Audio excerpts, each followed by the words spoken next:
Serial cinema നടി ഇന്ദുലേഖയുടെ ഭർത്താവ് ശങ്കർ വിടവാങ്ങിയിട്ട് 11 വർഷം. ആരോഗ്യ പ്രശ്നങ്ങൾ മൂലമായിരുന്നു ആ മരണം. ഇന്ന് മകൾക്ക് വേണ്ടി താരം ജീവിക്കുന്നു. വിവാഹ വാർഷിക ദിനത്തിൽ വൈകാരികമായ കുറിപ്പ് പങ്കുവച്ച് നടി ഇന്ദുലേഖ. സംവിധായകൻ ശങ്കർ കൃഷ്ണയാണ് നടിയുടെ ഭർത്താവ്. 11 വർഷം മുമ്പായിരുന്നു ആരോഗ്യ പ്രശ്നങ്ങൾ മൂലം ശങ്കർ വിടവാങ്ങിയത്. ഇരുവരുടെയും 25ാം വിവാഹ വാർഷികമാണ് ഇത്തവണത്തേത്.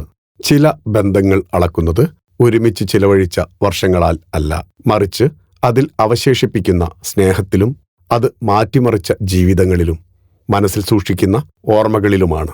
സ്നേഹവും ചിരിയും സ്വപ്നങ്ങളും പ്രതിസന്ധികളും ഒരുപാട് നല്ല ഓർമ്മകളും നിറഞ്ഞ ഒരു മനോഹരമായ ജീവിതയാത്രയാണ് ഇന്ന് ഞാൻ ആഘോഷിക്കുന്നത്.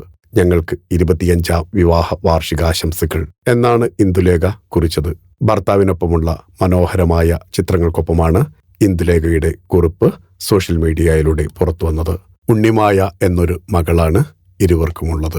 മലയാളം മിനി സ്ക്രീനിലും തമിഴിലും പ്രേക്ഷകർക്ക് സുപരിചിതയായ നടിയാണ് ഇന്ദുലേഖ. മകൾ ഉണ്ണിമായയെ പഠിപ്പിച്ച് നല്ല നിലയിൽ എത്തിക്കുക എന്നതാണ് ഇപ്പോൾ അവർക്ക് മുന്നിലുള്ള ലക്ഷ്യം. ഒപ്പം ആരോഗ്യം അനുവദിക്കുന്നിടത്തോളം കാലം ജോലി ചെയ്യണം. ഈ തിരക്കുകൾക്കിടയിലും പഠനം മുന്നോട്ട് കൊണ്ടുപോകാൻ അവർ ശ്രദ്ധിക്കുന്നുണ്ട്. ഇന്ദു M.Com കഴിഞ്ഞ് MBAയും എടുത്ത് ഇപ്പോൾ ഭരതനാട്യത്തിൽ MA ചെയ്യുകയാണ്. ഫിലിം കോട്ട്. നിങ്ങളുടെ കരുത്തിൽ ഞങ്ങൾ ഉയരുകയാണ്. സബ്സ്ക്രൈബേഴ്സ് 10 ലക്ഷം കടന്നിരിക്കുന്നു. സ്വർണ തളിക നേടാൻ സഹായിച്ചതിന് നന്ദി. നിങ്ങളും ബെൽബട്ടൺ അമർത്തോ. നല്ല വാർത്തകളുടെ നോട്ടിഫിക്കേഷൻ ഉടനെത്തും. വിശ്വസിച്ച് ഒപ്പം നിൽക്കുന്നവർക്ക് ഒരിക്കൽ കൂടി നന്ദി.